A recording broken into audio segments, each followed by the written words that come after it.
ब्रेकनंतर तुमचं पुन्हा एकदा स्वागत। दिल्लीमध्ये अरविंद केजरीवाल बोलतायत, आपण थेट जाऊयात। वही सब कहा गया जो मेरे लिए कहा गया है।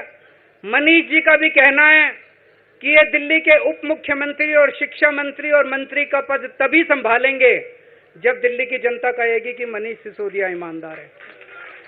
तो मैं और मनीष सिसोदिया हम दोनों का फैसला आपके हाथ में है, जनता के हाथ में है। हम दोनों जनता की अदालत में जा रहे हैं, गली गली जाएंगे, जनता के बीच में जाएंगे और उनसे पूछेंगे, अगर जनता कहेगी ईमानदार है तो हम आके इसकी कुर्सी पे बैठेंगे। 2020 में आया था मैं, 2020 में मैंने कहा था, मैंने अगर काम किया हो तो मेरे को वोट देना और काम नहीं किया हो तो वोट मत देना। कहा था कि नहीं कहा था? आज मैं आपके बीच में आया हूं, मैं कह रहा हूं अगर मैं ईमानदार हूं तो वोट देना, अगर मैं बेईमान हूं तो वोट मत देना, बिल्कुल मत देना। भारत माता की, भारत माता की। 2 दिवसांनंतर मी सीएम पदाचा राजीनामा देणार असल्याची मोठी घोषणा यावेळी बोलताना अरविंद केजरीवालांनी केलेली आहे। जनता सांगत नाही तोपर्यंत मुख्यमंत्री होणार नसल्याचं देखील विधान यावेळी केलेलं आहे। अरविंद केजरीवाल दिल्लीमध्ये बोलत होते। कथित मद्य घोटाळा प्रकरणी गेल्या 5 महिन्यांपासून अरविंद केजरीवाल तुरुंगात होते। त्यानंतर त्यांना काल जामीन मंजूर झालेला आहे। सुप्रीम कोर्टाकडून अरविंद केजरीवालांना जामीन मंजूर झालेला आहे। त्यानंतर दिल्लीत आज ते बोलत होते। 2 दिवसांनंतर मुख्यमंत्री पदाचा राजीनामा देणार असल्याचं मोठं विधान त्यांनी यावेळी बोलताना केलेलं आहे। भ्रष्टाचार का एक ही काल, दोनों हाथ ऊपर करके और पूरी ताकत से पूरे दिल्ली में एक संदेश आज के बाद लेकर के जाना है। भ्रष्टाचार का एक ही काल और भ्रष्टाचार का एक ही काल।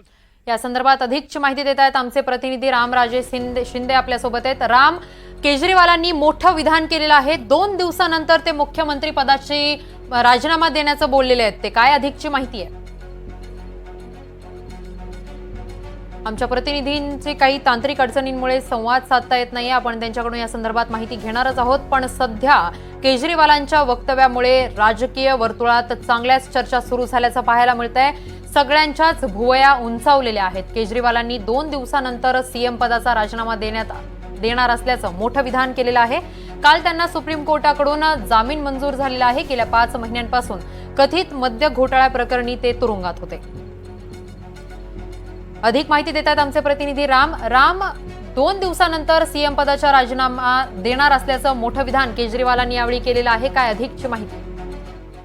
बिलकुल, आपल्या कार्यकर्त्यांना आज संबोधित करत होते आणि सुटका झाल्यानंतर जनतेशी हा त्यांचा पहिला संवाद होता आणि पहिल्याच संवादामध्ये त्यांनी सांगितलेले आहे की आपण मुख्यमंत्रीपदी राहणार नाही आणि येत्या 2 दिवसांमध्ये राजीनामा देणार आहे आणि जोपर्यंत जनतेच्या दरबारामध्ये मी निर्दोष आणि प्रामाणिक दिसत नाही तोपर्यंत आपण मुख्यमंत्री पदावर राहणार नसल्याचं स्पष्ट केलेलं आहे अरविंद केजरीवाल यांनी। आणि त्यासोबत हे पण स्पष्ट केलेलं आहे की मनीष सिसोदिया हे सुद्धा काय मुख्यमंत्री पदावर नसणार आहेत, कारण उपमुख्यमंत्री जरी असले मनीष सिसोदिया तरी सुद्धा माझ्या जागी ते येणार नसल्याचं सुद्धा स्पष्ट केलेलं आहे।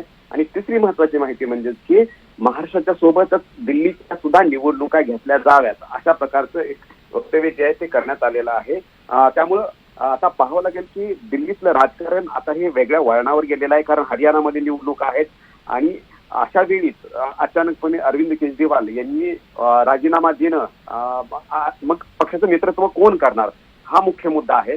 आणि निवडणुकीच्या वेळापर्यंत अरविंद केजरीवाल यांनी हे पण स्पष्ट केलेलं आहे की निवडणुकीच्या वेळापर्यंत दुसरा कोणीतरी मुख्यमंत्री बनणार आहे। मग अशा वेळी नवीन चेहरा कोणता आहे, नवीन चेहरे कोण उरतायत ते सुद्धा पाहणं गरजेचं आहे, कारण आता आतिशी हे संपूर्ण कारभार पाहत आहे आम आदमी पक्षाचा।